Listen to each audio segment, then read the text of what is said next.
Show you real quick, cut into this video and show you kind of what kind of data you can get from the Garmin app. If you're playing GSPRO, or if you're playing the Garmin app, or if you're playing E6, all the data still goes through the Garmin app, and if you end your session and click save, you can actually export it, and here's what it looks like. You get the date and time, your name, the club type. You would have to go to the Garmin app and change the club. It was on driver for me, and so I was starting to go through and like pick which was which. This was a 4-iron, and so I was kind of watching. But as you can see, the data and the numbers that get spit out by the Garmin are so exact. We are getting club head speeds down to the billionth or something, and then our spin rates, and you can see here with the RCT balls under spin rate, we're getting a lot of them measured. A couple are estimated, but we're getting the majority of them measured. I'd say 70-30 it looks like during these two rounds, so you can be pretty sure that those spin numbers are coming in pretty accurate. The apex height, carry distance, total distance, these do not come across for GSPRO sessions. They will be it transfers these numbers over to GSPRO, and GSPRO comes up with the algorithms to do these last couple, and so they just come up as like 155, all of them. But very interesting. I didn't know it got this in depth. So these are the stats for the round that you're about to see at Ashburn, and I hope you enjoy it. Make sure to comment and like with any questions, and we will see you tomorrow. Alright, we do find ourselves at Ashburn Golf Club, the old course. So there's another one on GSPRO just called Ashburn, and it is not the old course, I'm going to assume. But since we're at the old course today, and we're doing our new rehearsal for our driver swing, and we are off and running on a par 4 333. I don't know what color tees these are yet. This looks like brown or something. It is a dog leg to the left, but quite an aggressive line. A little kick from a tree, and ends up in the rough about 62. Kind of a stabby swing. It's very side spinny. It actually runs all the way through, catches the fairway. It's going to make me chip back, so kind of a missed opportunity there with a 60-yard approach shot. But a par on the first. Just getting started, rolling over to the second, par 3, and good thing this net's over here, because watch this. When you turn the face over 10 degrees, tends to go left. And that one went left, straight into the fence. Luckily, bounced off the fence, no out of bounds. And now trying to find 74. And that was a really bad effort.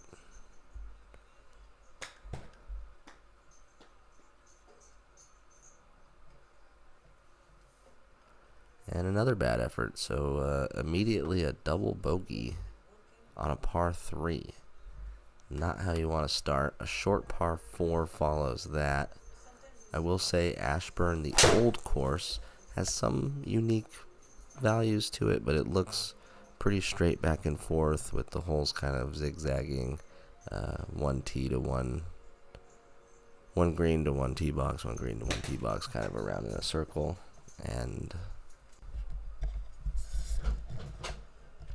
pretty good approach shot there, and just outside the circle for a par. Flying over to a par 4 uphill, probably playing 420.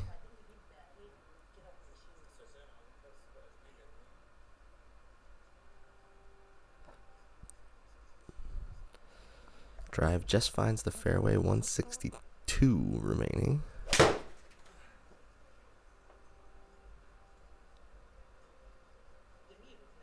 And a little bit of an issue there. going for 162 and hit it 180. And a tricky little chip back towards the hole is successful for another par. So that +2 just kind of staying around at the moment.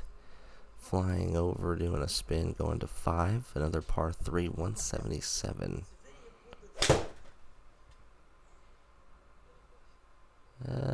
Not too much flow or athleticism there, and a hooded no spin laser beam to the left. Kind of a nice looking chip down the hill there. And another par, so kind of rescuing a little bit. Train tracks in the distance. And a downhill par 4, only 361. Hopefully get a good swing on this.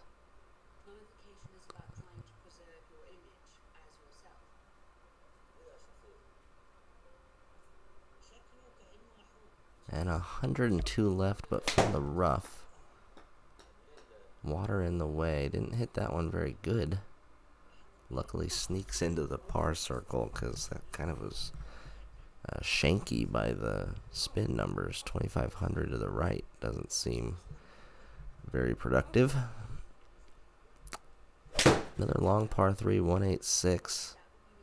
Gave that one a whack.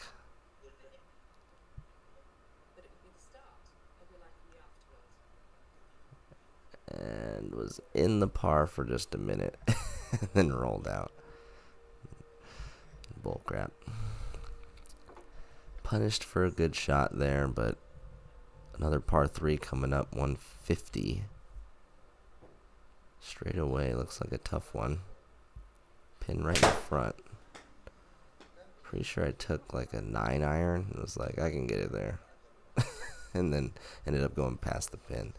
So, able to hit clubs I never hit that far lately. It's kind of been an adjustment period. If you made it this far and you're new to the channel, make sure to like and subscribe. We're showing mostly GSPRO courses, full 18 holes, and if you're interested in how my golf game is day to day, then you can keep up with that as well. Like, subscribe, comment. I would love one of my videos to get to 25 likes. I think that's a reasonable goal for a channel my size. We get hundreds of views a day, hundreds of views in the first couple hours sometimes, and to have 20 people hit the like button, we can do that. If it's not on this video, do it on the one that you actually like, but make sure to just click that mouse and go click it. 136. Oh, go in. Ah, man. I'm still hunting down a hole-in-one. Had a couple close ones in the last couple of rounds, but still have not made a hole-in-one on GSPRO yet. That one as close as any. This drive starting left. It's trying to carry all this, though, and it will. A bomb on 11 sets us up for just a measly 110 up the hill. Fading. And going just a little too far again, 120. Really soft hands. Just flick it forward. And up to the 12th hole we go.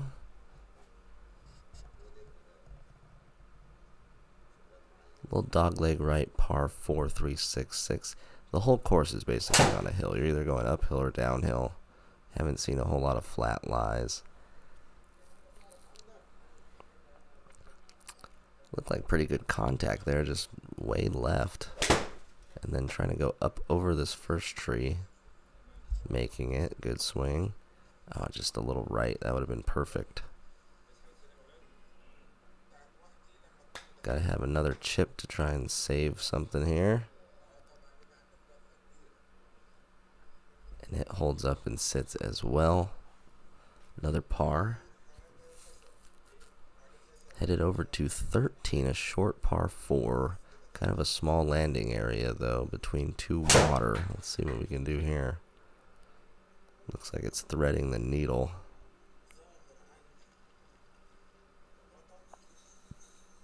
And yeah, some good numbers there. We'll have just a chip shot up towards the pin. 32 yards, and that's not going to make it. And we'll have another chip shot to save par. A little better. So 13 in the books, plus 2.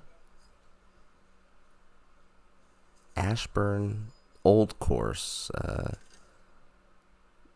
not going to put it in my top 10, but certainly it's not upsetting me, and it is providing enough of a challenge that I'm having a good time playing around here. Another good drive on 14. Finding something with the driver here this round. 83 remaining, going down the hill. Look like really good patience at the top in order to hit it about 50 yards. And of course it's going to find the green for a 3-putt bogey.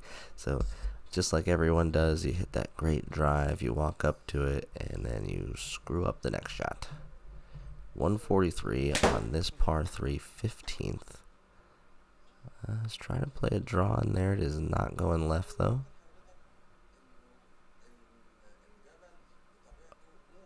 It goes right, and it does stop in there for a par at least.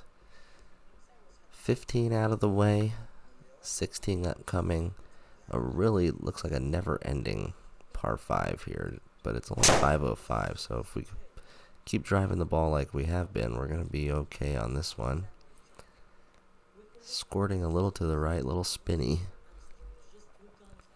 Holds up in the rough at 245. It's still down the hill, and there's really nothing in the way, so you can go for it. Or you can hit a topped 3-wood out of the rough that GSPRO just ate up, and since it was only 2 degrees, it barely went 150 on a ground ball. But since it's a par 5, you just kind of erase that from your mind and go, I think I can make a shot at 96 yards and get a birdie. 2 more holes left. If you're still with me, leave a comment what courses you want to see next. Oh, that was hilarious, the tee nailing the camera. Another good drive here stats-wise, though, to try and end the day on a couple more good shots just from finding the left rough. 109. Not sure what club that was, but it looks online. Oh my gosh. 4 inches from a birdie, and really like a perfect shot in there. Upsetting score-wise, but I'm going to try and be input results-based. If I'm putting a good swing on it, especially on a golf simulator, I cannot be super upset with what happens after that. Really not a bad play. Just throw it in that bunker, get a little relief, be able to swing a little harder, get some spin on it. Didn't work out for me that time. It's going to end up with a par on 18, but overall, just kind of hang on to that +2 early on the double, and the Saturday pins did pretty good locations there as well. So enjoyed Ashburn. Tell me what you thought, and like, subscribe, all that stuff, and we will see you with another video tomorrow.